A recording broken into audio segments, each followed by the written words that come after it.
Welcome to the podcast. Today I have with me Steve Dart, who is probably one of the sharpest guys I know in marketing, full stop. Okay, there's people who I love in marketing, Steve, who are NDIS specific, but you are just the brain of marketing and making sure that people know how to grow their business by doing smart things and not wasting money. So what can we learn from you today, Steve? How can we learn? Yeah, look, you can learn how to actually be number one in what you do. And, LinkedIn at the moment, I'll reference LinkedIn mostly because it's a platform I'm spending most time on 10 hours a day and building lots of relationships and opportunities. It's about being known for number one of what you do, not one in, say, for LinkedIn, 1 in 1 billion. So it's actually about having your personal brand, or what I call salience, which salience is really about being known for who you are and what you do at an expert level, using the LinkedIn platform to actually accelerate that into the market so things happen more quickly rather than hope, just hope something happens if I put a profile up or I write content. We've actually got a strategy that moves that sequence quicker so you actually get outcomes. And that's what it's all about, because we're all very time poor at the moment. There's a lot of challenges. So if we could actually make things happen quicker by having great relationships, that's what we're all about. Yeah, that makes sense. So you're good at using LinkedIn. You're good at building relationships. LinkedIn and relationships are like walk in the park, easy. Okay. And we actually met on LinkedIn, go figure. And it's like, let's try some ideas. You have built big brands in the past and you've got people not just one or two steps ahead, but giant leaps. Can you tell us what you did with a podcast when you wanted to take a giant leap? I remember a story you told me about how you built a sports brand like that. Yeah, I went in and started working with a sports brand in Australia, and they've been around for many, many years, a bit of a mum and dad sort of business, and they wanted to elevate themselves higher up the opportunity to get purchased with their sports equipment by, some of the big core construction and court builders. And when I work with them, I said, well, what have we got as far as collateral? They said, well, we've got a brochure and we've got a sales list and there's a list of people who you can go and see. And I said, well, that seems quite hard and a long process. How about we become the number one sports equipment podcast in the market? And no one was doing podcasts, and they thought that was pretty crazy, but they sort of trusted my judgment because I'd come from a brand like Red Bull and was all about that, trying new things and elevating the brand. Anyway, so what I did is I actually had my podcasting equipment and I went to the number one guy who ran the National Sports Conference in Australasia. And I rang him up and I got his EA. And I said, I've got the number one sports podcast called Behind the Games. I'd like to get this person on. And of course, I got a call back saying, we'd love to have you. So I flew down to Melbourne from the Gold Coast, set up my podcast equipment. It looked professional because I spent a bit of money on it. And he walked in and I just asked him to tell his story about what he did to get where he was. And more than happy, he told everything. And then I said, after the 30-minute recording, I said, thanks very much. Within that time, we built a relationship. I went back to Queensland. I post-produced it, sent it back down to him. And then he loved it. And he said, I could introduce you to other people in the sports industry. And then Wow. Your job's done at that point. Yeah. So then what happened was I started reaching out to other business professionals in the sports equipment construction. And not saying I have a product, I said, I have a podcast I'd like you to be on. And I built relationships.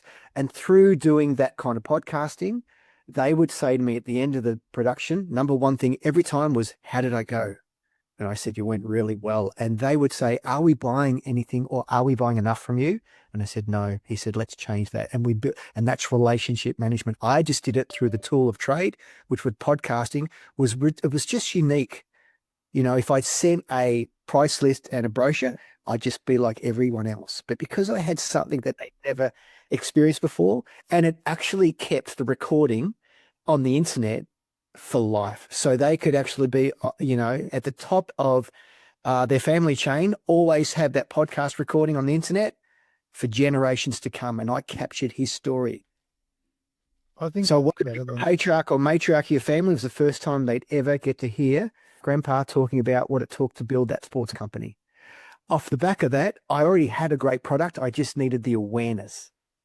And that's what happened. And the long tail of that story is the product we had in market was a athletics hammer throw cage. And we went from just being placed in some council places to being the sports asset, the number one sports asset at the Commonwealth Games on the main stage. That's insane. And I remember that asset you showed me. It was the giant net or something, was it? Yeah, it was a big hammer throw cage. So you looked at a hammer throw athlete, he spins and throws out. Most cages had 8 poles and a big net that you could had to lower when the actual other track sports were on. And this one you could stay up. So construction, it was more impressive. It was cheaper to build. It had really good technology behind it with the designer. We knew we had a great product. We just had to get it to market in a different way. So as it stands, I'm now back working with this amazing family business, and we're now got our eyes on the Brisbane Olympic Games. And he's looking to bring out a new hurdle that actually pivots and drops as far as safety, rather than when an athlete clips the hurdle, it pops the back riser up and become a problem with biking other athletes as they run over it. So yeah, look, there's many ways to go to market. You've just got to think, how can I be creative? Because people become curious. I'm loving this, and I mean, every NDIS provider listening to this, but there's two parts of me. There's one part of me that's the lazy part that says, I just want to keep doing things the way I've always done it. I'm in the routine. Then there's the other part of me that says, but what if? What if we haven't tried it? What if? So the lazy part, to be honest, dominates in your CEOs, your COOs, but in almost every managing director or director, there's the but what if part of them. And so what we need to do in our businesses is say to the CEO, yeah, thanks, great, but we're still going to try this, make it happen, as opposed to letting the status quo be the loudest voice. So with when you started with that sports equipment, the loudest voice would have been, here's your list, go and phone people and bore the crap out of them. Yeah, same old, same old. But you were like, what if? And that podcast idea is amazing. It's like people think that I became a bit well known by LinkedIn. I actually became a bit well known by podcasting. And it wasn't because there was a zillion downloads. It was because my first podcast, I think it was with Paul Bryan. And then I'm like, oh, wow. At the end of that half-hour conversation, like you said, I'll take a bullet for him and he'd be happy to support me. And then I think my fifth one was with Tanya Gomez. Again, the biggest names because she's helped literally, I think, 8,000 people, or the company she built has. And then from that, you end up going and meeting their friends, and 25 people on a podcast, almost like 20 of them I message every week. And it's relationships. Yeah, it's real relationships, not fake pseudo networking relationships. But it came because I'm like, oh, I'll do something different. And that's the realm you live in. I step out into that occasionally, but you live there.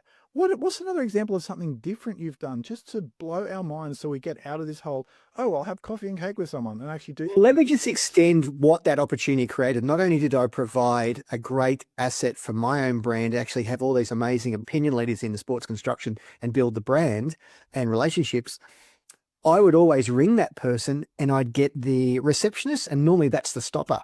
But when I mentioned my name, once again, brand salience, she would say, putting you through. And I would always go, and there would not be a barrier to having conversations with the owner of the business. And, so that was the long tail effect of that.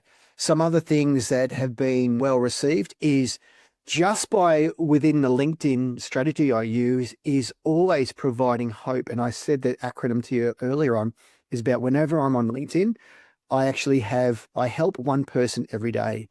And that can be, I scour my comments and connections to see what they're putting into market so I can help extend that opportunity for them into my network. And by sharing content or engaging on comments or introducing them to people I know, because I've got a great Rolodex of professionals. So if I see someone doing one kind of style of deposit business and I know this someone will benefit from it, I don't stay silent. I jump in quickly and do an introduction.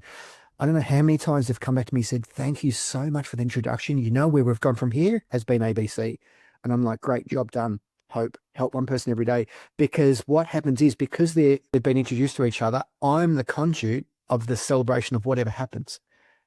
So they will always come back to me and say, look, do you know someone else? And I possibly do, or I don't. But it's always, how can I help other people? And that makes me feel good. That makes my dopamine get excited, because, when you actually help someone get where they want to go, in turn, they will always help you where you want to go. And that's what I love about the LinkedIn platform. It's a networking platform of experts sharing ideas with experts, and it's not a selling platform. You can sell from the idea of meeting people, but you actually have to deplatform them, get off LinkedIn and get onto a one-to-one conversation. And even then, You don't know if they're a right prospect for you. So you just have a 15-minute conversation and you ask, how can I help? And what challenge are you facing? If I do have a solution, here's an opportunity. And if I don't, I know someone that does, and that's passing them through to another opportunity. So what's what I love about the platform mainly is the networking capabilities of it. Yeah, that And makes it's free. It's a free platform. I love it. Yeah, and even the premium version, $75 a month. Oh my goodness. Compare that to Facebook ads that'll cost you, 3 to 5 grand a month, depending on how you do it. Compare that to other things. It's like it's ludicrous what an opportunity LinkedIn is for people right now.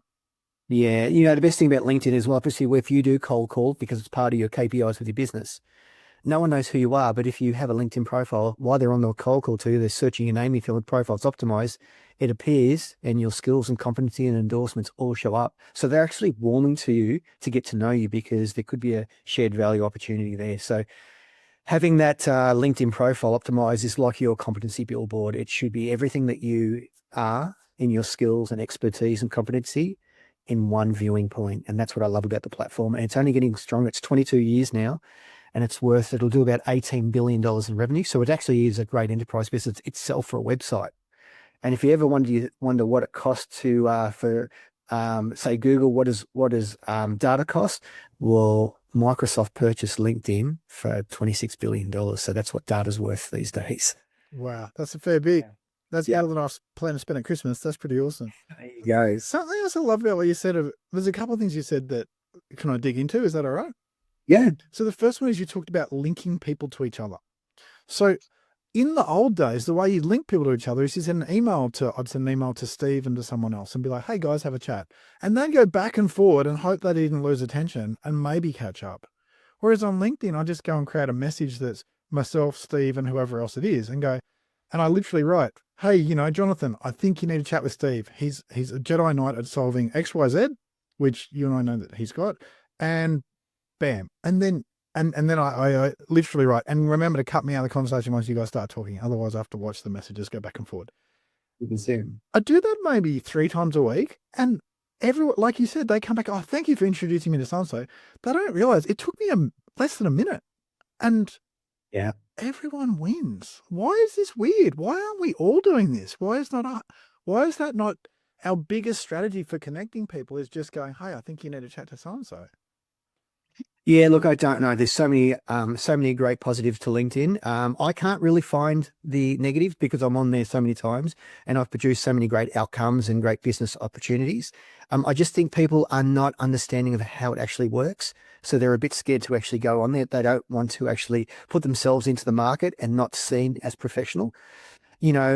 We all have started as a tadpole at some point in our business and grown bigger and bigger and bigger. So we basically have to go on the platform, be our authentic self, and then turn up. And I always call it your digital twin of how we would in person. And if you've got a great personality and helpful, that will ooze through your content and through your profile.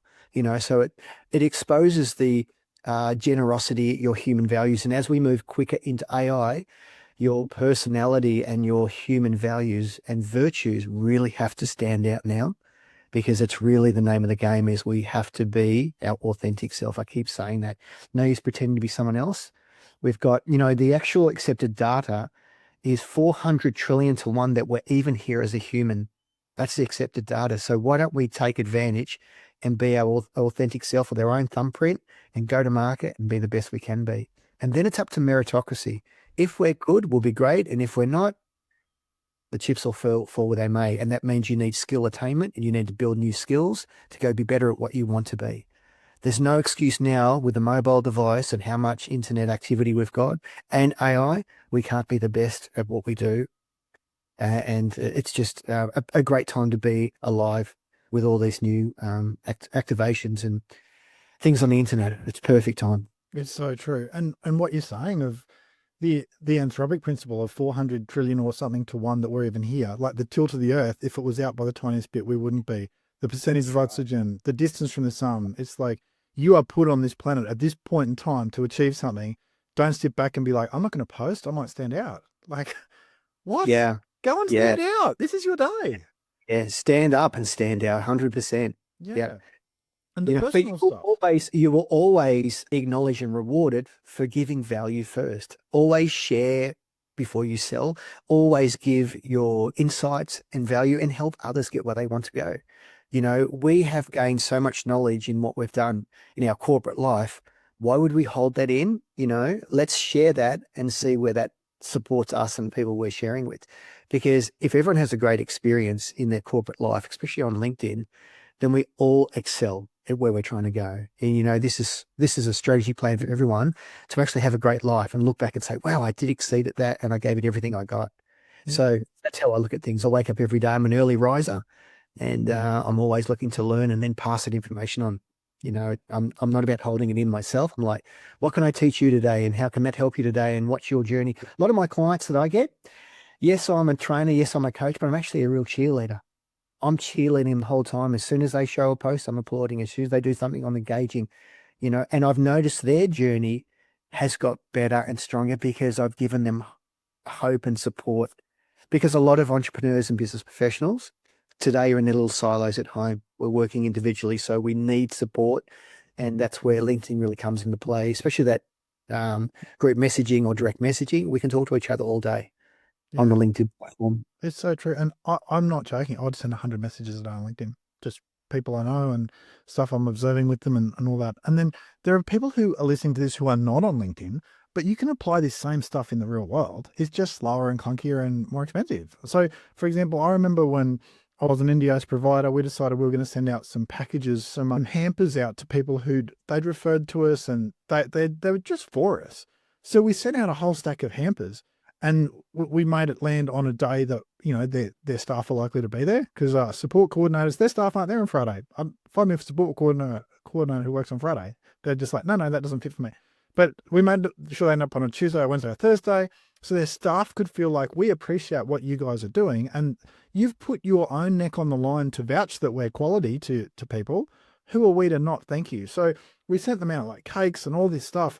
And it's like, that's what you do in the real world. But every time you do that, it takes you like 20 minutes to order it and all that stuff. On LinkedIn, it's just like, hey, I reckon you need to talk to Steve. Bam, there's your group chat, done. Like, this is so much quicker and more efficient. What else would you recommend people do in the real world? Say, how you did your podcast, you built a relationship that way. Or I'm talking about how we sent out a hamper. What are some real world examples that you've seen or done well for building relationships with key people? Yeah, well, with Ubuntu, before this, we were branded called Send Handwritten. We did a lot of tactile experience where we sent out a handwritten card with a beautiful graphic design, because we knew that the quiet space, because the internet's so loud sometimes, was just the inbox mail. I mean, like a tactile. So people would get mail that would be addressed to them, and inside would be a beautifully designed card, even to the point where the envelope would be wax sealed. Wow, you know, that's so cool. and they open that, and then they'd read a handwritten message from the person trying to get their attention. And you could not see that, and could not feel the empathy behind someone taking the time to do that. And normally the card would sit on the desk, and that transition through to a conversation with the person that's sent. The reason that I became part of the group of Send Handwritten, which now became Ubuntu, was because when they received the card, they're like, oh, that's fantastic. Who sent that? And they'd look online. They couldn't see them online, especially LinkedIn. So I came in to try and build up the brand profiling of that person on LinkedIn and optimize it. So when they were searched on an internet search, they were found within the 3 selections. And it built the competency and nuanced the card delivery to the person, and it all made sense. Wow, And so that's really you cool. had many people making great connections, but lots of business opportunities through that hand delivery of the card, the tactile experience. Do something in the market that is hard to scale up and do all the time. And, handwritten cards, because anyone can do a phone call or anyone can reach out on the internet. But if you do something that takes a little bit of time and send like a gift or something that gets the attention, and then you rise higher. And the podcast was just a version of that. What was something unique and different that person didn't experience every day? And they said yes to it. Wow. Because had I said, I'll just send you my price list and catalog, would I have ever seen that person? No way. Has that person now got a beautiful recording that he keeps and can listen back to it? I had one guest who I had to see him. He was in his wife's nursing home, and he was a very high official for the Commonwealth Games selection. And I just wanted to do a courtesy conversation with him. So I was in a time at home, and his wife was in the background and she was talking to him. He was, thanks, love. And anyway, after I post-produced the recording and sent it back to him, he said, look, thank you so much for this. I have to tell you, only 2 weeks ago, my wife passed, but I now have her voice on this recording. And I'm like, and I'll go, I always cherish that time that you came down. And I was like, wow. So you never know situations that come to hand from things that you do in market. That's amazing. And you're just doing your job and good things happen. Yeah. And Yeah. And building relationships. It's relationship management and relationship opportunities. that makes Yeah. sense. Well, let's create a scenario here, Steve. Let's imagine you have just started an NDIS business, which goes and provides support workers, as in people to go into people's places and look after them. Okay. And help them with their shopping and all that stuff. And let's imagine as part of that, you also, another service you have is you look after their house for them. Okay. What would be the way that you would scale a business like that, which to be honest is generic as can be? There's 100 other competitors in your local area. And let's say that you had the goal that within a year, you'll be the best known in your local area. What are the things that you would do in that spot, Steve? Well, I'd number one, build a profile on LinkedIn so you actually have credibility and a placement of what you're doing in the market. And then I would absolutely share a lot of those great, if not too sensitive stories of your day-to-day activity and how you're changing lives, because all that people want is the same as that for them. And if you're a caring person, individual, I would just document over a span of how long you're working there, what outcomes you're doing and how you're changing that life. And basically from that, you can get more credibility, more interest, more people that would support your goodwill nature. It is a goodwill economy. So people are looking to get around people that do great things. And I would also just use possibly a podcast where you could tell the stories as well. It's a really attention arbitrage game. Whoever's got the most attention will always win, and whoever's closest to their client will always win. There's a couple of things with attention creates relevance. I've got here, relevance creates interest. Interest creates impact, and impact creates sales. And that's really the 4 ways that things happen. But number one, doesn't matter what product or service you have. If you don't have the attention, it doesn't matter. So number one, you've got to get the attention. Number two, you've got to have a profile optimizer. Number three, you've got to do good work and then talk about it. And primarily with all that, the closed circle is someone will leave you a recommendation or a review and say, this person is amazing. He's a must be in your business. Yeah, and if you Advice. want to see how a recommendation works, people can go and have a look at the recommendation I left for Steve's Dart. I basically said, I think he's smarter than me. And he is. I'm happy to say that. And when you're describing this, a lot of people come to LinkedIn from Facebook or Instagram and they just broadcast ads about themselves. It's like, that's not going to work. You need to show up there with, how can I help? So that would be something like, before I go to someone's place, here's what I have in the back of the car, and take photos of like all the tools you have. Or when things go wrong, and say a client on the spectrum starting to really struggle, here are the sort of things that we do to break that cycle, or if a meltdown happens, well, here's what we do to recover from that in the next couple of hours. And it's like, here's the steps of what we do. Here's the tools that we use. Here's how we prepare. Here's how we train our staff. If you give that, then you're not compromising the personal story. You're just saying, here's what works. That's right. Exactly right. Here's what works. This is what we do. And a lot of people write content, not how to. You write it how I did it. Yes, because that Right? makes it personal. That makes it personal, because you can go on the internet and say, how do you do this? And it'll present so many different opportunities. But everyone's had their own scars in life and business, and we've got through those challenges.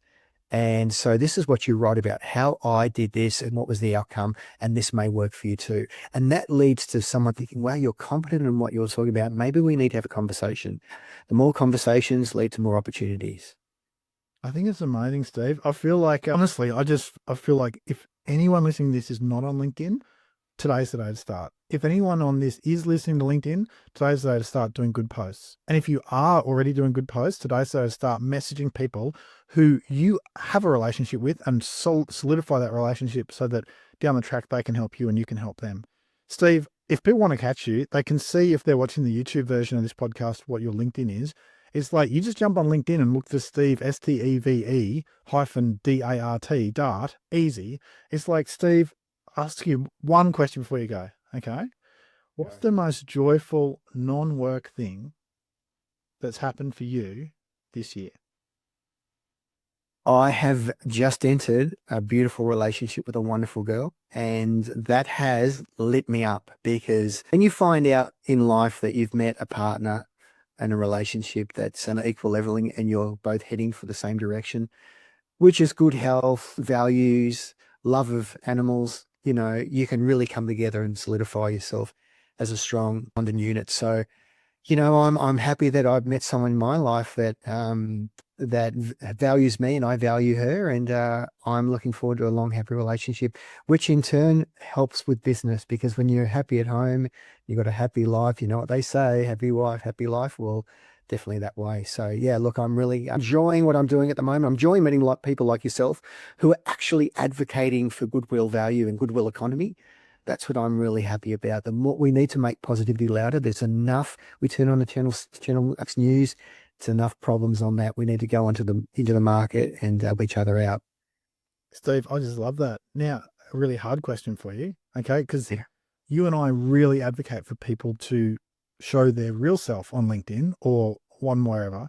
How do you like? I often throw up a photo of myself with my kids and go, "Here's us, going fishing together or whatever." So that, and I'm like, guys, life is about work, but it's not. That's my way of really pushing. Like, let's not spend 12 hours or 14 or 15 hours a day on LinkedIn when we should be with our kids. How would you use that semi-new relationship as a talking point to show the real you without being all Instagram about it? Well, I actually removed myself from Instagram. I don't really, I'm not on that platform. I don't need to sort of see the world through that lens. Yeah, I don't know. I can only be my honest, true self and always come to do things that I feel are beneficial to myself, my son, my family. I'm a byproduct of my parents. My son is a byproduct of me. So if I can help him get through life and have the great human virtues and be a great young man growing up in this world, I'll be one happy guy. I get that. Well, I'm imagining some posts coming from you in the next couple of weeks that are like things like, here's how I balance my work with spending time with my loved ones, or Apps. here's how I make sure that my other half doesn't feel ignored if I'm putting in a 12-hour day. And I mean, Yeah. that's the stuff that we do that people look at us, they're like, oh, Steve's actually being real. Oh, I think I might message him when I got a problem. Well, Steve, you have served wholeheartedly. You really have. Thank you so much for what you do. Thank you for what you've taught me in the last couple of weeks. You've taught me so much. And thank you for banging this podcast so that literally hundreds of NDIS providers can learn from it. I appreciate you, Steve. Yeah, I appreciate you too, and I love to see your new banner. It looks great there, and you do help in big ways. And thanks for everything you do as well. It's really important that you are recognized for the hard work and time you put into, your skill set. So well done. Thanks, mate. That is gold to hear that from someone of your caliber. I'll catch you another time and keep up the good work. No worries. Thanks, Michael.